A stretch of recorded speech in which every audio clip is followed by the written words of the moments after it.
Pan இந்தியாவுக்கு என்ன தேவையோ அது எல்லாமே தமிழ் டேரக்டர்ஸ் வந்து அதை கொடுக்கறதுக்கு தயாராகிட்டாங்க. பட்ஜெட் கொஞ்சம் ப்ராப்ளம் இருக்கு. பட்ஜெட் வந்து நல்ல பட்ஜெட்ல கொடுக்க வேண்டிய கம்பெனி பார்த்தீங்கன்னா 1-2 தான் இருக்கு. லைக்கா, சன் பிக்சர்ஸ் இந்த மாதிரி தான் இருக்காங்க. மற்றபடி பெரிய படம் பண்ற அளவுக்குள்ள யாருமே ப்ரொடியூசர் இல்லை. ஏன்னா எல்லாருமே ஆல்மோஸ்ட் காலி ஆயிட்டாங்க. ஸோ ரொம்ப கஷ்டப்படுறாங்கன்னு வச்சுங்களேன். ஸோ இந்த மாதிரி சூழ்நிலையில பேன் இந்தியா படத்தை வந்து எடுக்கிறதுக்கு டேரக்டர்ஸ் வந்து ரெடி ஆயிட்டாங்க. யாரெல்லாம் சொல்ல தேவையில்லை, அவங்க வந்து உங்களுக்கே தெரியும். அவங்க எல்லாம் பேன் இந்தியாவுக்கு ரெடி ஆயிட்டாங்க. ஏன் பேன் இந்தியா பண்ண போறாங்க அப்படின்னு சொன்னோம்னா, தமிழ் டேரக்டர்ஸ்ட தான் ஸ்கிரீன் பிளே பண்றதுல பயங்கர சவுண்ட் நம்ம டேரக்டர்ஸ்லாம் இப்போ சமீபத்தில். அதுக்கடுத்து பாத்தீங்கன்னா மாசையும் எமோஷனையும் நல்ல பேலன்ஸ் பண்றாங்க. ஃபுல்லா மாசினே வச்சுட்டு நம்ம கேம் சேஞ்சர் மாதிரி போகாம எமோஷனையும் மிக்ஸ் பண்ணி மாஸ் பிளஸ் எமோஷனை வந்து நல்லா ஹேண்டில் பண்றாங்க. அது கண்டிப்பா பேன் இந்தியா படத்துக்கு தேவை. மாஸ் இல்லாம வெறும் எமோஷன் வச்சுட்டு கொண்டு போக முடியாது, வெறும் மாசை வச்சுட்டு பேன் இந்தியா கொண்டு போக முடியாது. ஸோ மாஸ் பிளஸ் எமோஷன் வந்து நல்லா ஹேண்டில் பண்றாங்க தமிழ் டேரக்டர்ஸ். மூணாவது பார்த்தீங்கன்னா ஃபேன்ஸோட கல்ச்சரை வந்து நல்லா அண்டர்ஸ்டாண்டிங் பண்ணியிருக்காங்க.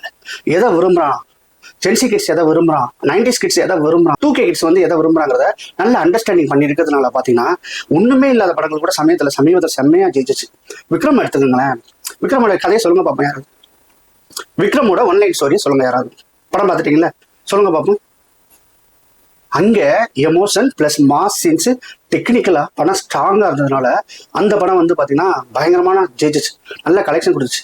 ஒரு கமெண்ட் கூட நான் பார்த்தேன், இந்த படத்துக்கு லோகேஷ் எதுக்கு, ஃபைட் மாஸ்டரே வந்து இந்த படத்தை வந்து டைரக்ஷன் பண்ணிக்கலாமேன்னு சொல்லிட்டு. அந்த அளவுக்கு வந்து பயங்கரமா வந்து என்ன சொல்றது, ஃபேன்ஸ் செலிப்ரேஷன் வந்து ரொம்ப அண்டர்ஸ்டாண்ட் பண்ணிருக்கிறதுனால பேன் இந்தியா படம் நிறைய வரதுக்கு வாய்ப்பு இருக்கு.